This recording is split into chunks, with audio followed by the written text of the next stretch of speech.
রকমের সমস্যা হতে পারে, কেউ তলব আসে, তলব ধরে না, এক চেপের রেট কমে যায়, হয়তো তলব মারতে পারে না। ধরেন এই যে একটা পুরাতন রাইডার, ওরা ভালো কাজ করে। আসসালামু আলাইকুম, আশা করি সকলে ভালো আছেন। তো অনেকে আসলে হাঙ্গার সম্পর্কে আরো বিস্তারিত জানতে চান, তার জন্য আজকে আমার সাথে হাঙ্গারের এক ভাই আছে। তো তার সাথে বিস্তারিত আলাপ করব এবং বর্তমানে হাঙ্গারের কি অবস্থা বা কি পরিস্থিতি তার কাছ থেকে জানার চেষ্টা করব। তো আশা করি পুরো ভিডিওর সাথেই থাকবেন। সালামু আলাইকুম ভাই। ওয়ালাইকুম আসসালাম। কেমন আছেন ভাই? আলহামদুলিল্লাহ, আল্লাহর রহমতে ভালো আছে। তো ভাইয়া তো হাঙ্গারে কাজ করতেছেন তাই না? জি, হাঙ্গারে কাজ করি। কতদিন ধরে আছেন হাঙ্গার?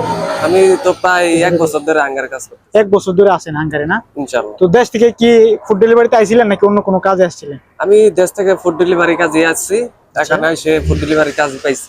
আচ্ছা আচ্ছা, তো আপনার তো মোটামুটি অনেক দিনের অভিজ্ঞতা আছে ফুড ডেলিভারি। হ্যাঁ আছে।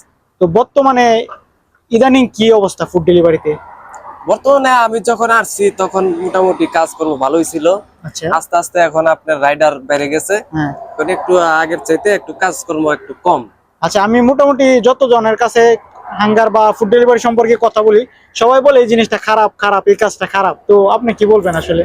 আসলে জিনিস সবার কাছে খারাপ না, সবার কাছে ভালো না। আচ্ছা। আপনি যারা কাজ করতে পারে হ্যাঁ। তাদের কাছে ভালো। তা মনে করেন যে আইডি অনেক রকমের সমস্যা হতে পারে, কেউ তলব আসে, তলব ধরে না, এক চেপের রেট কমে যায়, হয়তো তলব মারতে পারে না। ধরেন এই যে একটা পুরাতন রাইডার, ওরা ভালো কাজ করে, তলব ছাড়ে না, হয়তো দৈনিক 15-20 টাকা করে তলব মারে, ওরা ভালো কাজ করতে পারে। আচ্ছা, এমনিতে প্রতিদিন কতটা তলব টার্গেট আছে? প্রতিদিন আপনার আমাদের টার্গেট হলো 14টা-15টা করে। আচ্ছা। দিলে আপনার মাসে 450-420টার মতো টার্গেট দিতে হয় আচ্ছা। কোম্পানি। তো 14-15টা তলব নাকি মারা অনেক কষ্ট হয়ে যায়? তো অনেক কষ্ট হয়ে যায়, ডিউটি একটু বেশি করতে হয়। আগে আপনার 8 ঘন্টা 10 ঘন্টা করলে হয়ে যায়, তো এখন একটু 15-16 ঘন্টা করতে হয়, টার্গেট পূরণ করতে চাই। হ্যাঁ। বর্তমানে একটু তলব একটু কম আছে নাকি? হ্যাঁ, বর্তমানে তলব একটু কম, আগের তুলনায় এখন একটু কম। তো মানে ফুড ডেলিভারিতে আসতে কিরকম টাকা খরচ হয় দেশ থেকে আসতে মূলত? এখন তো প্রায় 4 থেকে 4.5 লাখ টাকার মতো খরচ। 4.5 লাখ টাকা খরচ হয় না? হ্যাঁ। তো এমনি স্যালারি কিরকম থাকে ফার্স্ট টাইমে? টার্গেটের উপরে নাকি? তো একটা নতুন লোক কাজ করলে আপনার টার্গেট তো দিতে পারবো না প্রথম অবস্থায় আসলে। হয়তো দেখলেন যে 300-400 তলব মারলে হয়তো 1500-1400 এরকম স্যালারি আসবে। আচ্ছা, তো মানে 4 লাখ 4.5 লাখ 5 লাখ টাকা খরচ করে এরকম একটা রিক্সের একটা কাজে আসতে আপনি কি বলবেন, আজকে ভালো হবে নাকি অন্য কোনো কাজে আসলে ভালো হয়? আসলে এখন যারা কাজ করবো তাদের মনের মধ্যে কি আছে আমি তো জানি না। হয়তো দালালরা, হয়তো এজেন্সিরা অনেক কথাই বলবে যে কাজে গেলে এত টাকা বেতন, এই কাজে এই সুবিধা। আপনি যদি বলে, আপনিও মনে করেন যে বলবেন যে না যাই, এত বেতন, এত ঘন্টা। ঠিক আছে, দেশ থেকে তো অনেকে বর্তমানে এইখানকার পরিস্থিতি দেশের এরা জানে না, যার কারণে যখন শুনে যে এত টাকা স্যালারি বা এরকম সুযোগ সুবিধা, কোনো খরচ নাই, সবকিছু কোম্পানির, তখন সবাই চায় যে এই কাজে আসতো। তো আসলে এই বর্তমানে যে রাস্তার যে পরিস্থিতি, এটা আসলে বাইকটা কতটা নিরাপদ? বাইক চালানো অনেক রিস্ক, সৌদি আরবে বাইক চালানো অনেক রিস্ক। আচ্ছা, আর এমনিতে হাঙ্গারির যে থাকা খাওয়া বা অন্যান্য সুযোগ সুবিধা, এগুলা কি কোম্পানি বহন করে সব? থাকা খাওয়া বলতে আপনার থাকা কোম্পানির, খাওয়া নিজে।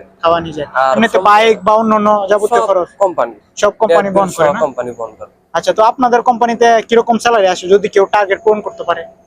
ইনশাআল্লাহ ভালো বেতন আসে, টার্গেট যদি পূরণ করতে পারে অনেক ভালো বেতন হয় না?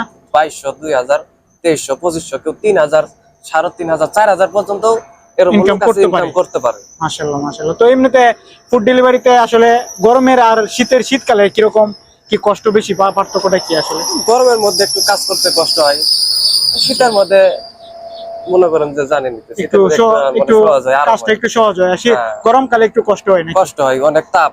আচ্ছা আচ্ছা, সৌদি আরবের রোদ তো অনেক তাপ। জি। এমনিতে ফুড ডেলিভারিতে যে রাস্তাঘাটে যদি কোনো জরিমানা বা অন্যান্য যে কোনো কিছু হইলে এগুলো কি কোম্পানি বহন করে নাকি নিজে দেখতে হয়?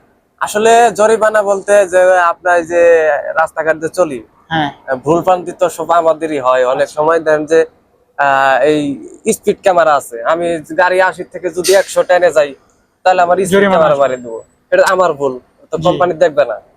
তো অনেক সময় রাস্তার যে ব্লক দিয়ে থইছে, ওই ব্লক দিয়ে মধ্যে যাই, ওইটা তো আমার ভুল, কোম্পানি তো কোনো ভুল নাই। আমাকে সেফটি দিছে, আমি সেফটি করলাম না, এটা আমার ভুল, তো কোম্পানি দেখবো না। এর কারণে যদি আপনি মামলা দেয়, এটা কোম্পানি বহন করবে না, নিজের বহন করতে হইব। এমনিতে আচ্ছা, আল্লাহ না করুক যদি কোনো অ্যাক্সিডেন্ট বা এরকম হয় বা অন্য কিছু হয়, এগুলা কি কোম্পানি দেখে? যদি ভালো কোম্পানি হয়, আপনার ইন্স্যুরেন্স থাকে চিকিৎসার, তাহলে কোম্পানি বহন করবে। যদি না থাকে, তারপরও আপনি সমন্বয় ভাবে আর কি বহন করবে।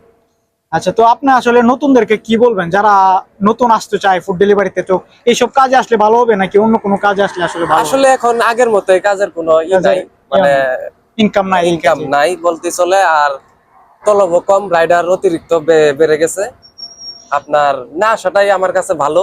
জি জি, এরকম যার পছন্দ আপনি আসলে আমি যত জনের সাথে আলাপ